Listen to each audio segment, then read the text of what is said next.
사랑하는 성도 여러분, 오늘 하루도 어제 하루도 주의 은혜 가운데 평안하셨습니까?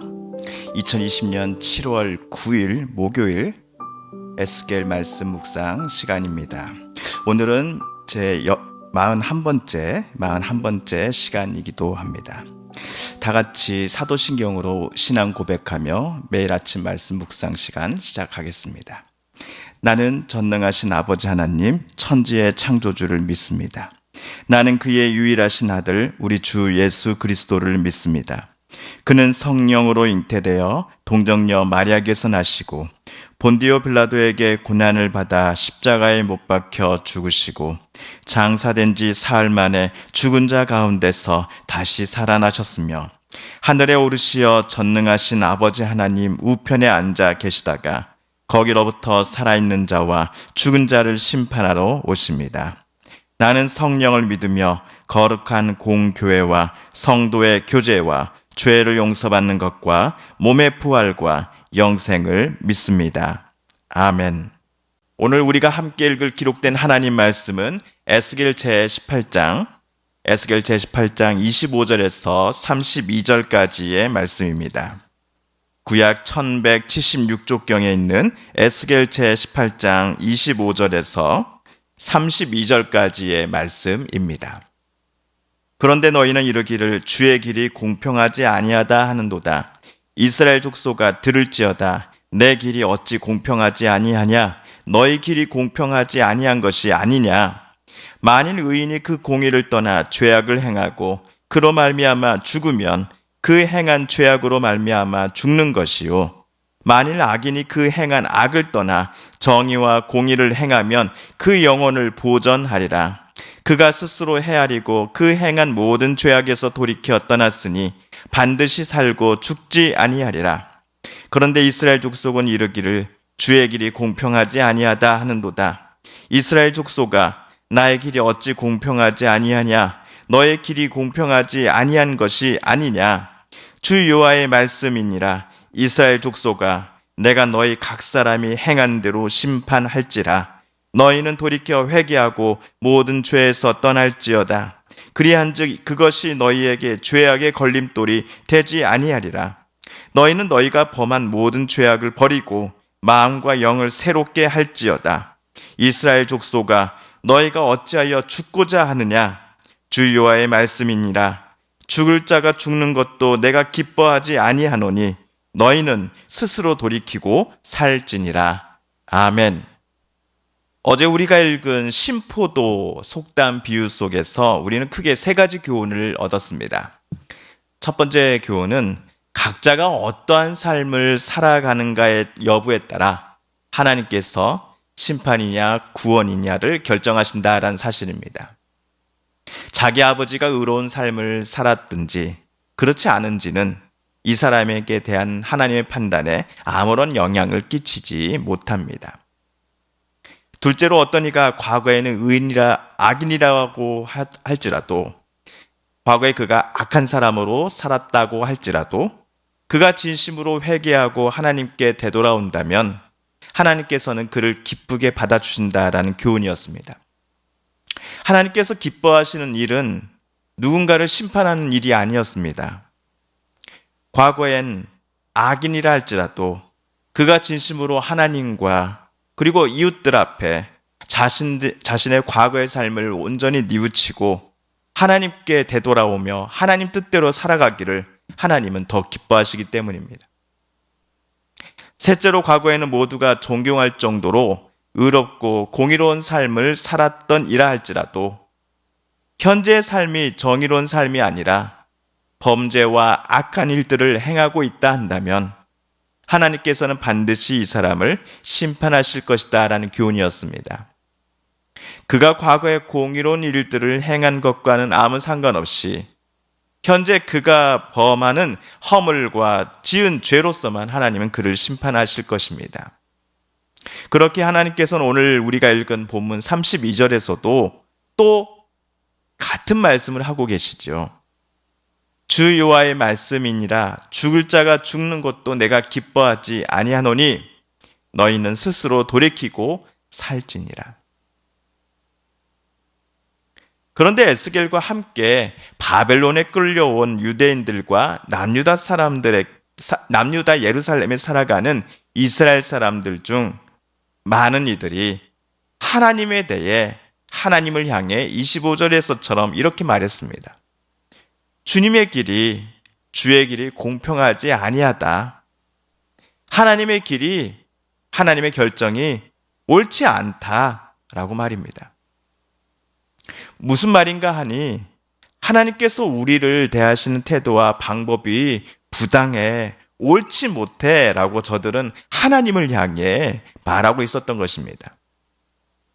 아마도 자신들은 아무 죄가 없는데 하필이면 자기 조상들의 죄악이 너무나 큰 나머지 후손들인 자기들도 지금 조상들이 행한 죄악에 대한 형벌 때문에 지금 이렇게 크나큰 아픔과 어려움을 겪고 있는 거야 라고 생각하고 있었기 때문입니다. 후손들인 자기들이 조상들의 죄악에 대한 형벌을 대신 짊어지고 있어 라고 착각하고 있었기 때문입니다. 우리 성도님들 보시기에는 어떠십니까? 하나님은 우리를 부당하게 대하고 계셔 하나님의 길은 옳지 않아 라고 외쳤던 에스겔 당시에 그와 함께 포로로 잡혀온 남유다 사람들의 생각이 과연 옳은 생각일까요? 당연히 틀린 주장입니다. 하나님께서도 마찬가지로 우리와 똑같은 대답을 하고 계십니다. 너희들 남유다 이스라엘 사람들이 부당하지 어찌 나 하나님이 하는 일이 부당하다라고 너희는 말하느냐라고 하나님 말씀하시기 때문입니다. 우리 26절, 27절을 다시 한번 읽어보겠습니다. 만일 의인이 그 공의를 떠나 죄악을 행하고 그로 말미암아 죽으면 그 행한 죄악으로 말미암아 죽는 것이요 만일 악인이 그 행한 악을 떠나 정의와 공의를 행하면 그 영혼은 보전하리라. 26절, 27절을 읽어보니 하나님은 이스라엘과 관련하여 단 한 번도 부당한 일을 하신 적이 결코 없었습니다. 어떤 사람이 가난하든 부유하든 그가 과거에 악인이었든 아니면 의인이었든지 관계없이 현재, 즉 지금의 삶이 악을 떠나서 오로지 하나님이 원하시는 뜻대로 살고 있다 한다면 하나님께서는 그 사람의 영혼을 보존해 주셨습니다. 즉 그를 하나님은 구원해 주셨습니다. 반면 어떤 이가 현재의 삶이 과거에 옳았던 길을 따르던 것을 멀리 떠나 악하게 살기를 지금 즐기고 있다 한다면 그에게 하나님은 어떻게 하십니까? 책망하실 겁니다. 심판하셨습니다. 그 사람의 조상이 누구이든지 아니면 그의 후손이 어떤 삶을 살았는지 이것들은 전혀 고려하지 않으시고 오로지 그 사람 본인의 행실대로만 하나님께서는 판단해 오셨기 때문입니다. 만약 하나님께서 어떤 사람이 너무나 악한 사람임에도 그의 아버지 또는 그의 자녀가 의인이기 때문에 심판이 아닌 구원을 베푸신 일이 있었다고 한다면 그것은 부당한 처사임엔 틀림없습니다. 하지만 하나님은 오직 본인 각 사람의 행한 바대로만 심판하셨습니다. 그런대로 이스라엘 족속은 계속 불평하기를 멈추지 않는 겁니다. 하나님, 아무리 생각해 보아도 하나님의 판단은 이번만큼은 공평하지 않습니다. 아비가 신포도를 먹으니 아들의 이가 시르게 되었다, 아들의 이가 상하게 되었다라는 속담처럼 우리 조상들의 죄 때문에 괜히 후손인 우리들도 심판을 받아서 여기 바벨론에 끌려오게 된 것 아닙니까? 라고 저들은 불평을 쏟아내고 있었던 것이죠. 과연 누가 부당한가요? 이스라엘 백성들의 말대로 하나님이신가요? 아니면 그렇게 말하는 이스라엘 백성들인가요? 부당한 이는 하나님이 아니라 이스라엘 백성들임을 우리는 잘 알고 있습니다. 그런데도 여전히 자기들은 아무 죄가 없는데도 자기 조상들 때문에 그 피해를 고스란히 후손들인 본인들이 당하고 있다며 하나님께 억울해하는 바벨론 포로민들의 생각과 태도가 부당한 것이었습니다.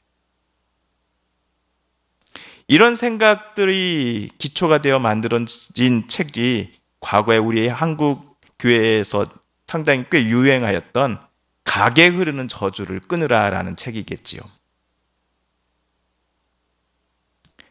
이들 불평하는 이스라엘 민족들을 향해 하나님께서는 30절 중반절에서 제발 너희는 돌이켜 회개하라. 지금의 모든 죄에서 떠나라 라고 명령하십니다. 악하고 가증한 일이 가득하였음에도 너무나 뻔뻔스럽게 하나님과 다른 이들 앞에 우리는 의인인데 정의롭게 살았는데 이렇게 부당한 처우를 하나님께 받고 있어 라고 말하는 사람들의 실체를 모두 드러내버리십니다. 하지만 이러한 질책과 꾸중마저도 심판을 위한 목적이 아니라 그들이 하나님께로 진심으로 되돌아오기를, 진심으로 그들이 하나님 뜻대로 다시 살아가기를 바라시는 하나님의 마음 때문이었습니다. 그래서 하나님께서는 31절에서 중요한 명령을 덧붙이시죠. 너희는 너희가 범한 모든 죄악을 버리고 마음과 영을 새롭게 할지어다. 이스라엘 족속아, 너희가 어찌하여 죽고자 하느냐? 그런데 마음과 영을 새롭게 한다 하면 무엇일까요? 바울은 마음과 영을 새롭게 한다 함을 성령 하나님께 한 사람이 온전히 붙잡힌 바 되는 삶을 살아가는 것이다 라고 로마서에서 썼습니다. 너희는 이 세대를 본받지 말고 오직 마음을 새롭게 하여 변화를 받아 하나님의 선하시고 기뻐하시고 온전하신 뜻이 무엇인지 분별하도록 하라 라는 말씀처럼 말이죠. 마찬가지로 오늘 구약 에스겔에서도 이스라엘 백성들이 이방 나라가 섬기는 신들 앞에 절하기를 그만두고 여호와 하나님만을 참된 신으로 여기며 하나님만을 바라보며 의지하며 살아가는 것을 가리켜서 하나님은 마음과 영을 새롭게 한다라고 알려주셨습니다. 그러나 새로운 마음과 새 영을 갖고 사는 것은 오로지 종교적인 삶으로 끝나지 않습니다. 우리의 가족과 이웃들에게 하나님의 뜻인 정의와 사랑을 실천하면서 누군가에게나 거룩하고 진실하며 신실하게 살아가기로 다짐하는 것이 마음과 영을 새롭게 하는 것임을 하나님께서는 이스라엘에게 분명히 말씀하셨기 때문입니다.